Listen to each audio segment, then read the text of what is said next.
Hey guys, and welcome back to this channel. In this video, I'll be showing you guys how you can open up the portal on the Beanstalk event. So you will need to contribute at least like 6 times. I think I need to contribute 5 more. I think it was 7 since the beginning you contributed.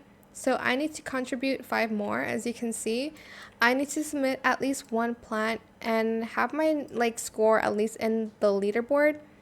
And then you need to also do this so you can open up the prize that is on the very top.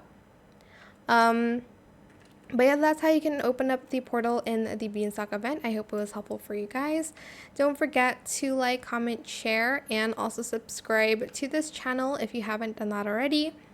If you have any more questions about this video, just leave it in the comment section down below. I will try my best to answer them all for you guys. And if you found this video helpful, please click the thanks button as well. That is it. Thank you so much for watching. Bye.